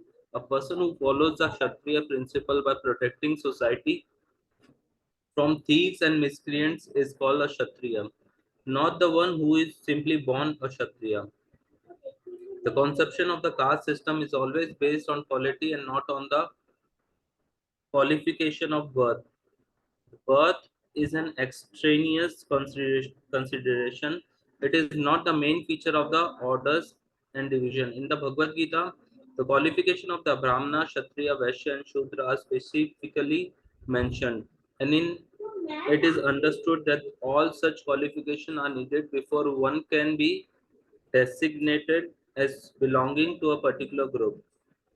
Lord Vishnu is always mentioned as a Purush in all Vedic scriptures. Sometimes the living entity are also mentioned as Purusha, although they are essentially Purusha Shakti, Para Shakti or Para Prakriti, the superior energy of Purusha. Illusioned by the external potency of the Purusha, the living entity has the power to protect. Of the three deities, Brahma, Vishnu, and Maheshwara, the first deity has the power to create, the second has the power to protect, and the third has the power to destroy. The word Purusha is significant in this verse because the Kshatriyas are expected to present the Purusha Lord in giving protection to the Prajas or all those who are born on the land or in the water. Protection is therefore meant for both men and animals. In modern society, the prajas are not protected from the hands of thieves and miscreants. The modern democratic state, which has no Kshatriyas, is a government of the Vaishyas and Shudras and not of Brahmanas and Kshatriyas, as formerly. Maharaj Yudhishthir and his grandson Maharaj Parikshit were typical Kshatriya kings, for they gave protection to all men and animals. When the personification of Kali attempted to kill a cow, Maharaj Parikshit at once prepared himself to kill the miscreant, and the personification of Kali was banished from his kingdom. This is a sign of Purusha, or representative of Lord Vishnu. According to Vedic civilization, a qualified Kshatriya monarch is given the respect of the Lord because he presents the Lord by giving protection to the prajas. Modern elected presidents cannot even give protection from theft cases, and therefore one has to take protection from an insurance company. The problem of the modern human society are due to the lack of qualified Brahmana and Kshatriyas and the over influence of Vaishyas and Shudras due to the so-called general franchising. Yes. So same thing, Kshatriya is meant to not by birth, but by his actions. He should protect Praja. Praja means all the elements, all even animals, even men. So, but nowadays they have slaughterhouses. This has been elaborately discussed in the first canto, 17th, 18th chapter, where Parikshit Maharaj is punishing Kali. विश्वो वर्तन्त तस्योर्वोर्लोकवृत्तिकरी विभो वैश्यस्तद् उद्भवो वार्तं प्रणम्या समवर्तयात्. So now, a Vaishya, about Vaishya it is going to come. Yes. Everyone's means of livelihood, namely production of grains and their distribution to the prajas, was generated from the thighs of the Lord Vigentic form. The mercantile men who take charge of such activities are called the Vaishyas. Purpose: human society's means of living is clearly mentioned here as Vaishya, or agriculture and the business of distributing agricultural products, which involve transport, banking, etc. Industry is an artificial means of livelihood, and large-scale industries especially is the source of all the problems of society. In the Bhagavad Gita, also the duties of Vaishyas who are engaged in Vaishya are treated as cow protection, agriculture, and business. We have already discussed that the human being can safely depend on the cow and agricultural land for his livelihood. The exchange of produce by banking and transportation is a branch of this type of living. The Vaishyas are divided into many subsections. Some of them are called Kshetri or land owners. Some are called Krishna or land tillers. Some of them are called Tilak Vainik or grain raisers. Some are called Gandhavanik or merchants in spices, and some are called Suvarnavanik or merchants in gold and banking. The Brahmanas are the teachers and spiritual masters. The Kshatriyas protect the citizens from the hands of thieves and miscreants, and the Vaishyas are in charge of production and distribution. The Shudras, the unintelligent class of men who cannot work independently by performing any of the above mentioned activities, are meant to earn their livelihood by serving the three higher classes. Formerly, the Brahmanas were given all the necessities of life by the Kshatriyas and Vaishyas because they had no time to spend making a living. The Kshatriyas would collect taxes from the Vaishyas and Shudras, but the Brahmanas were exempt from paying income tax or property tax. That system of human society was so nice that there were no political, social, or economic upheaval. The different castes or Varna classifications are therefore essential for maintaining a peaceful human society. Yes. So Kshatriyas, as per words also, it is Goraksha Vanijya, agriculture. And Prabhupada has nicely described about different vaniks, spices, gold, tillers, farmers. So next comes about Shudra. Padbhyam Bhagavato Jajne Shushruša Dharma Siddhaya Tasyam Jata Pura Shudro Yadvatya Dushyate Hari. Translation. Thereafter, service was manifested from the legs of the personality of Godhead for the sake of perfecting the religious function. Situated on the legs are the Shudras who satisfy the Lord by service. Purport. Service is the real constitutional occupation of all living entities. The living entities are meant to render service to the Lord, and they can attain religious perfection by this service attitude. One cannot attain religious perfection simply by speculating to attain theoretical knowledge. The Jnani division of spiritualists go on speculating only to distinguish the soul from matter, but they have no information of the activities of the soul after being liberated by knowledge. It is said that persons who only mentally speculate to know things as they are and who do not engage in transcendental loving service of the Lord are simply wasting their time. It is clearly said here that the principle of service was generated from the legs of the Lord for the sake of perfecting the religious process. But this transcendental service is different from the idea of service in the material world. In the material world, no one wants to be a servant. Everyone wants to become the master because false mastership is the basic disease of the conditioned soul. The conditioned soul in the material world wants to lord it over others. Illusioned by the external energy of the Lord, he is forced to become a servant of the material world. That is the real position of the conditioned soul. The last snare of the illusory external energy is the conception of becoming one with the Lord. And due to this conception, the illusioned soul remains in the bondage of material energy, falsely thinking himself a liberated soul and as good as Narayan. It is actually better to be Shudra than to be a Brahmana and not develop the service attitude, because that attitude alone satisfies the Lord. Every living being, even if he be a Brahmana by qualification, must take to the transcendental service of the Lord. Both Bhagavad Gita and Srimad Bhagavatam support that this service attitude is the perfection of living entity. Brahman, a Kshatriya, Vaishya, or Shudra can perfect his occupational duties only by rendering service unto the Lord. A Brahmana is supposed to know this fact due to his perfection in Vedic wisdom.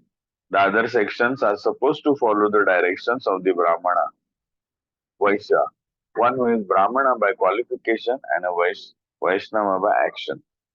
That will make the entire society perfect in regards to the order of its social construction. A disordered society cannot satisfy either the members of the society or the Lord. Even if one is not a perfect Brahman, Kshatriya, Vaishya or Shudra, but takes to the service of the Lord, not caring for the perfection of the social position, he becomes a perfect human being simply by developing the attitude of service to the Supreme Lord. This reflects that shloka of first canto, second chapter. Ata Bumbi Cheshta Varnashrama Vibhagasha Sonishritasya Dharmasya Samsiddhim Haritoshanam. So irrespective of whether we are able to perfect our occupational, material occupation duty or not, as far as Brahman, Kshatriya, Shudra.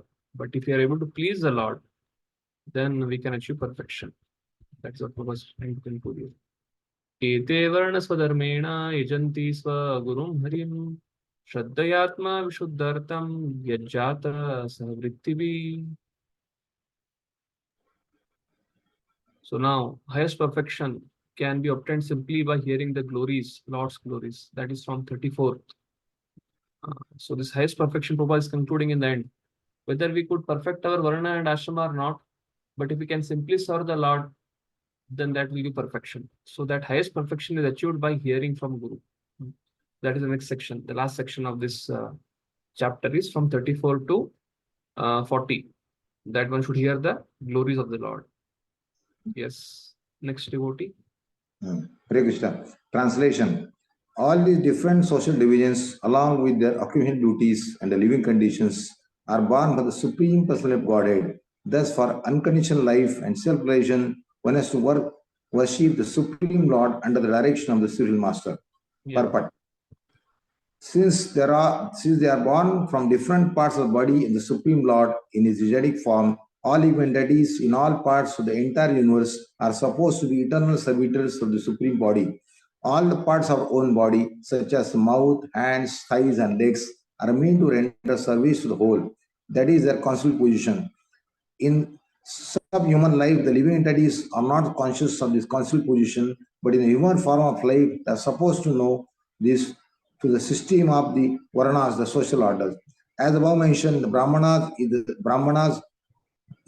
the spiritual master of all orders of the society and the Brahmical culture, converting the transcendental service of the Lord is the basic principles for purifying the soul. In conditioned life, the soul is under the impression that he can become the Lord of the nature.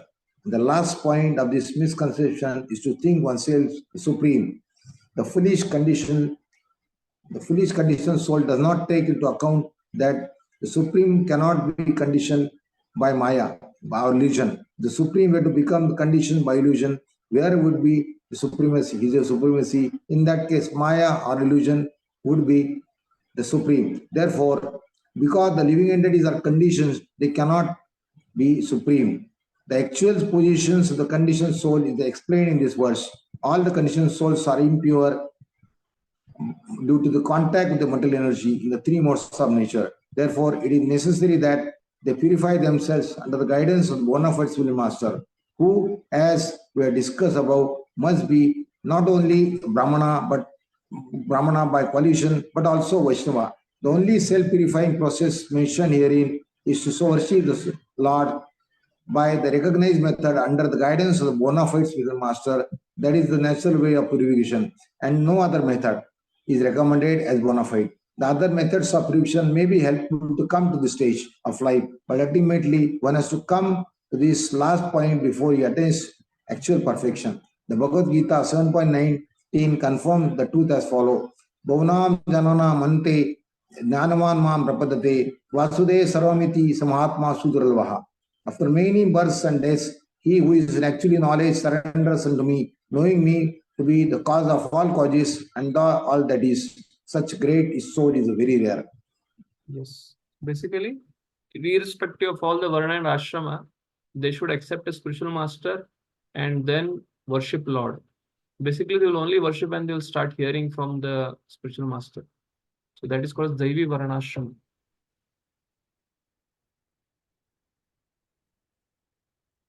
Etat Shattar Bhagavato Daiva Paramatma Rupinah Kashaddaya Dupakartum Yogamaya Balodayam.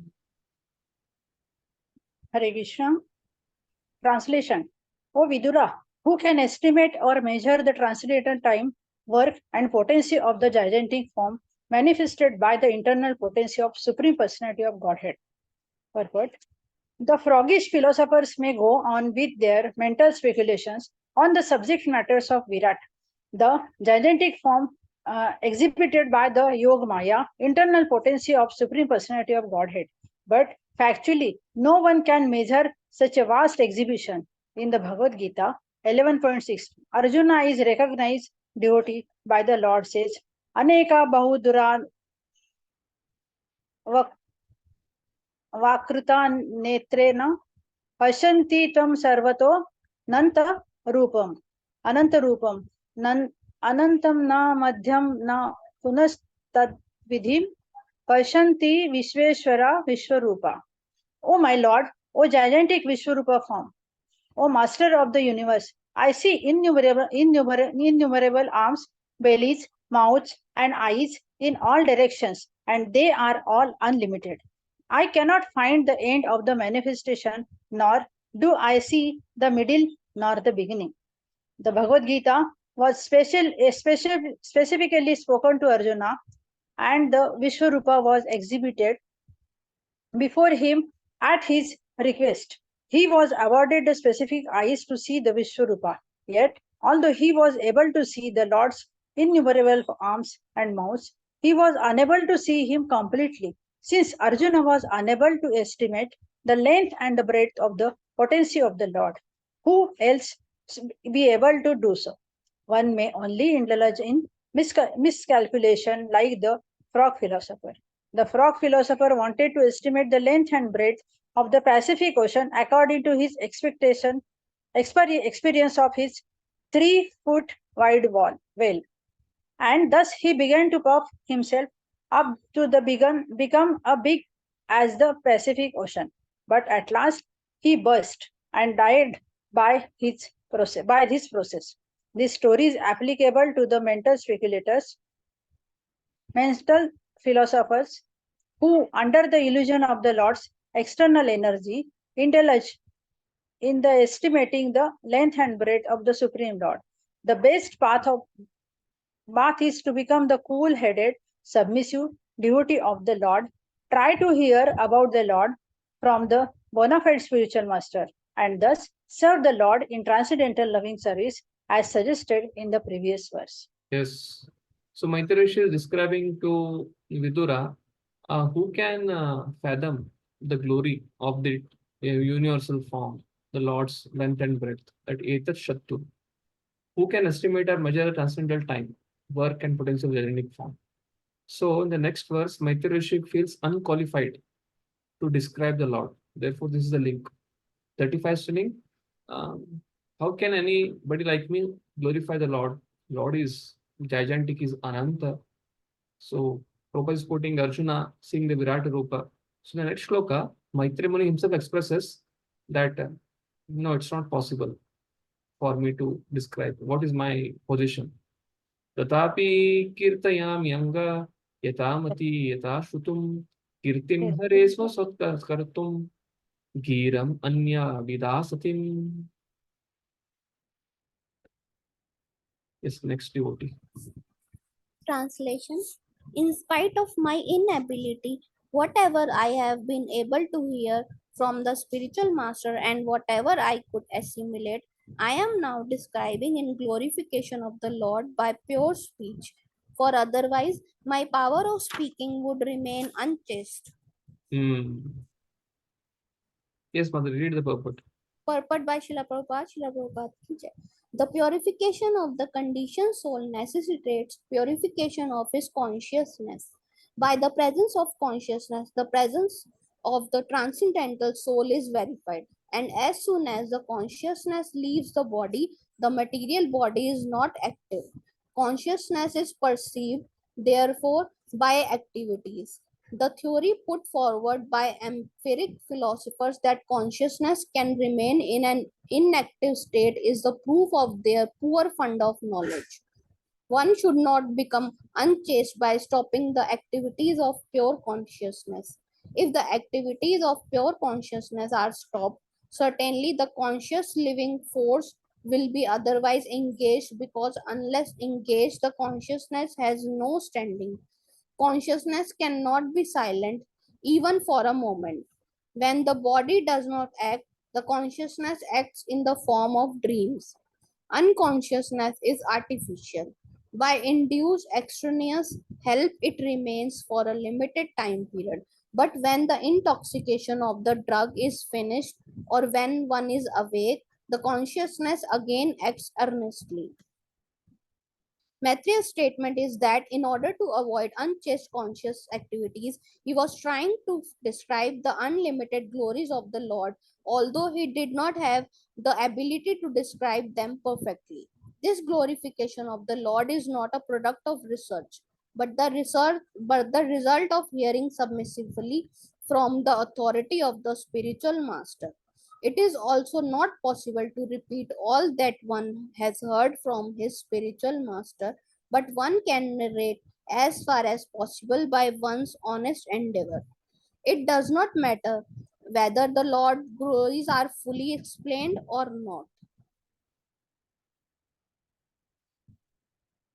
One must attempt to engage one's bodily, mental, and verbal activities in the transcendental glorification of the Lord. Otherwise, such activities will remain unchaste and impure. The existence of the conditioned soul can be purified only by the method of engaging mind and speech in the service of the Lord.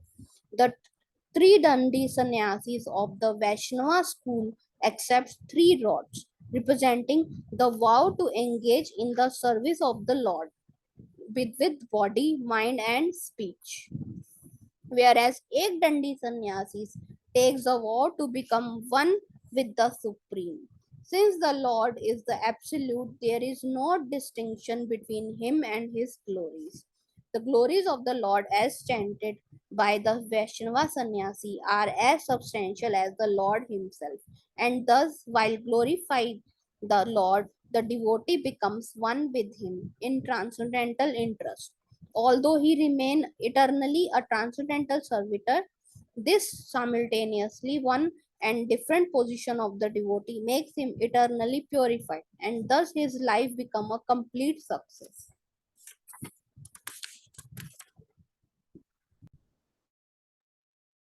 एकान्तलाभं वचसो नपुंसां शुश्लोकमौले गुणवादमाहु श्रुतेश्च विद्वाद्भिरुपकृतायं कथासुधायाम् उपशं प्रयोगम्. The highest perfectional gain of humanity is to engage in discussions of the activities and glories of the pious actor. Such activities are so nicely arranged in writing by the greatly learned sages that the actual purpose of the ear is served just by being near them. Purpose. The impersonalists are very much afraid of hearing the activities of the Lord because they think that the happiness derived from being transcendently situated in Brahman is the ultimate goal of life. They think that anyone's activity, even that of the personality of Godhead, is mundane. But the idea of happiness indicated in this verse is different because it relates to the activities of the Supreme Personality of Godhead, who has transcendental qualities. The word Gunavadam is significant because the qualities of the Lord and his activities and pastimes are the subject matter for the discussion of devotees. A rishi like Maitreya is certainly not interested in discussing anything pertaining to mundane qualities. Yet he says that the highest perfectional stage of transcendental realization is to discuss the Lord's activities. Jiva Goswami therefore concludes that topics regarding the transcendental activities of the Lord are far beyond the transcendental realization of Kaivalya happiness. These transcendental activities of the Lord are so arranged in writing by the great sages that simply by hearing those narrations, one becomes perfectly self-realized and the proper use of the ears and the tongue is also achieved. Srimad Bhagavatam is one of such great literatures, and the highest perfectional state of life is attained simply by hearing and reciting its contents. Is of hearing the Lord's activities is mentioned in this 37th verse. This is very, very important verse. This 36, 37 are very important verse from the citation point of view. Simply by hearing and reciting Srimad Bhagavatam is a perfection state of life. Ears, tongue, everything gets utilized. So Brahma could know only that glories of the Supreme Soul are inconceivable. So that is the next shloka. Atmano vashito vatsa mahima kavinadina samvatsara sahasrante diya yoga vipakkaya. O my son, the original poet Brahma, after mature meditation for 1000 celestial years, could know only that the glories of the Supreme Soul are inconceivable. Purport. There are some froggish philosophers who want to know the Supreme Soul by means of philosophy and mental speculation. And when the devotees who are to some extent in knowledge of the Supreme Lord admit that the glories of the Lord are inestimable or inconceivable, the froggish philosophers criticize them. These philosophers, like the frog in the well, who tried to estimate the measurement of the Pacific Ocean, like to take trouble over fruitless mental speculation instead of taking instructions from devotees like the original poet, namely Brahma. Lord Brahma underwent a severe type of meditation for 1000 celestial years, yet he said that the glories of the Lord are inconceivable. Therefore, what can the froggish philosophers hope to gain from their mental speculations? It is said in the Brahma Samhita that although the mental speculator may fly through the sky of speculation with the velocity of the mind or the wind for thousands of millions of years, he will still find the glories of the Lord inconceivable. The devotees, however, do not waste time in such vain searching after knowledge of the Supreme, but they submissively hear the glories of the Lord from the bona fide devotees. Thus, they transcendentally enjoy the process of hearing and chanting. The Lord approves of the devotional activities of the devotees or Mahatmanas. Mahatmanas tu mam partha devim prakritim ashritaha bhajanti ananya manoso jnatma bhutadim avyayam satatam kirtayanto mam yatantascha dridavataha namasyantascha mam bhaktya nitya yukta upasate. The pure devotees of the Lord take shelter of the Para Prakriti, the internal potency of the Lord, called Lakshmi Devi, Sita Devi, Srimati Radharani, or Srimati Rukmini Devi, and thus they become actual Mahatmas or great souls. Mahatmas are not fond of indulging in mental speculations, but they actually take to the devotional service of the Lord without the slightest deviation. Devotional service is manifested by the primary process of hearing and chanting about the activities of the Lord. This transcendental method practiced by the Mahatmas gives them sufficient knowledge of the Lord, because if the Lord can at all be known to some extent, it is only through the means of devotional service and no other way. One may go on speculating and waste the valuable time of his human life, but that will not help anyone to enter into the presence of the Lord. The Mahatmas, however, are not concerned with knowing the Lord by mental speculation, because they enjoy hearing about his glorious activities in his transcendental dealings with his devotees or with demons. The devotees take pleasure in both and are happy in this life and the life after. Yes. So Brahma is telling one cannot understand Lord by speculation. So Brahma is concluding that Lord is inconceivable. So how can a mental speculator speculate about the Lord? So wonderful potency of the Lord is unknown even to the self-sufficient Lord. So Brahma is telling that it's not that I am not able to conceive the Lord, even Lord also cannot understand him. Because how Lord has to taste himself. So devotee only can taste the Lord. Ato bhagavato maya mayinam mohini yat swayam chatma vartmatma na vedakim tapare. Translation: thus the wonderful potency of the Supreme Personality of Godhead is bewildering even to the jugglers. That potent power is unknown even to the self-sufficient Lord. So it is certainly unknown to others. Purport: The froggish philosophers and the mundane wranglers in science and mathematical calculation may not believe in the inconceivable potential of Supreme Personality of Godhead, but they are sometimes puzzled by the wonderful jugglery of man and nature. Such jugglers and magicians of the mundane world are actually puzzled by the jugglery of the Lord in his transcendental activities, but they try to adjust their bewilderment by saying that it is all mythology. There is, however, nothing impossible or mythological in the Supreme Omnipotent Person. The most wonderful puzzle for the mundane wranglers is that while they remain calculating the length and breadth of the unlimited potency of the Supreme Person, his faithful devotees are set free from the bondage of material engagement, simply by appreciating the wonderful jugglery of the Supreme in the practical spirit. The devotees of the Lord see wonderful dexterity in everything with which they come in contact in all circumstances of eating, sleeping, working, etc.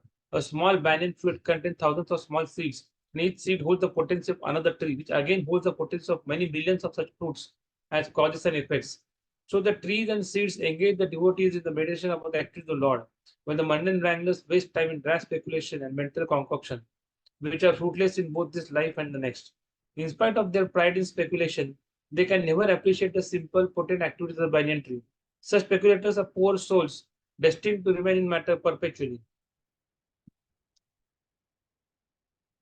Telling Lord is inconceivable. Brahma is telling that Lord himself cannot understand him. So then how can mundane speculators understand him? It's not possible to understand him.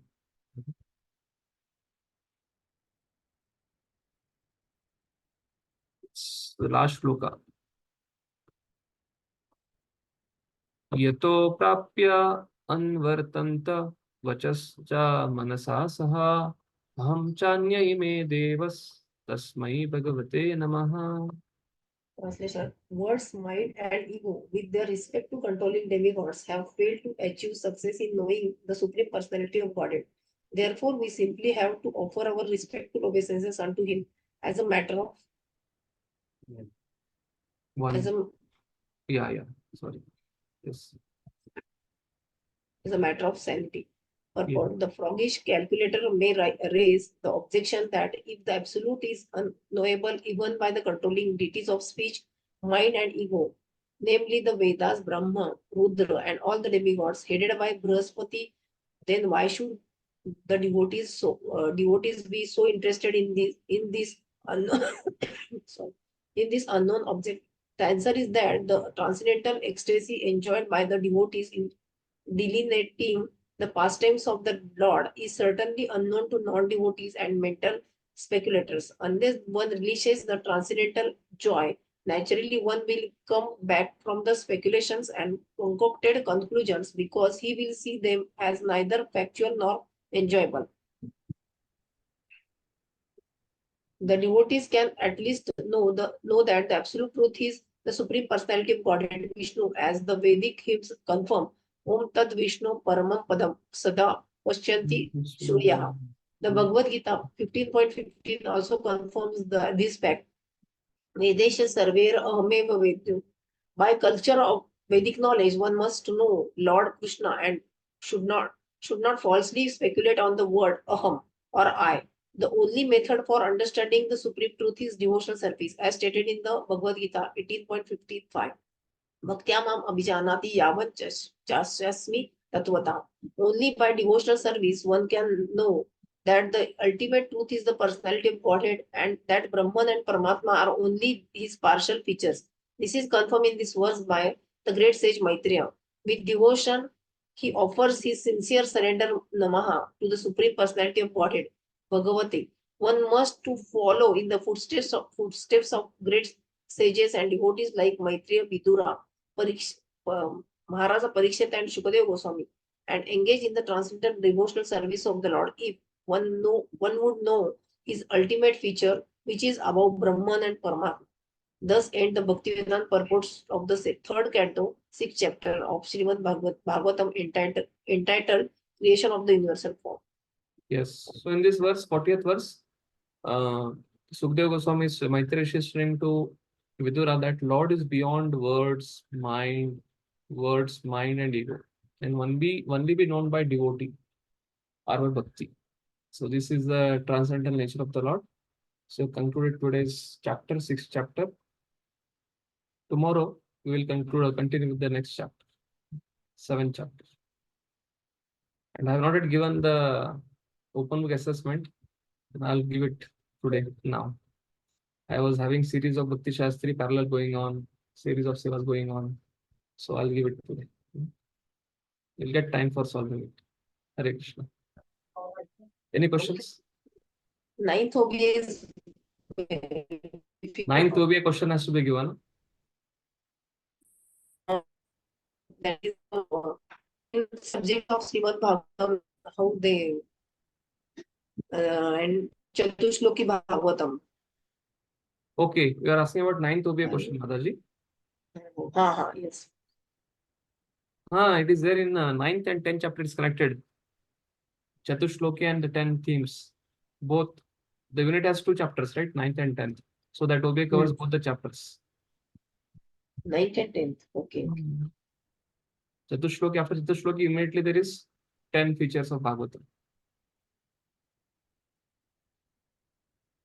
The question, I think, whatever you know, you write. No issue.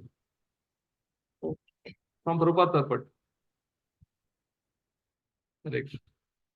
Yes, Yashika Mataji. Prabhuji, why they are called frogish philosophers? Because they are like the frog in the well. You know that frog first time, Dr. Frog. So one frog came from Pacific Ocean into the well, and the frog which was in the well, it started, 2 pastimes are there. One frog started bloating its stomach. Another frog started measuring the scale. The frog which was expanding the stomach, its stomach got burst. So ultimately the speculators, they die without any futile achievement. And second thing, they have the cosmic yardstick. The speculate means it should be like this, like that, but they'll not surrender it to devotees or bhakti process. So that is the nature of frog in a well. It's an analogy in Sanskrit, and therefore they're called speculators, are called as frogish mentality.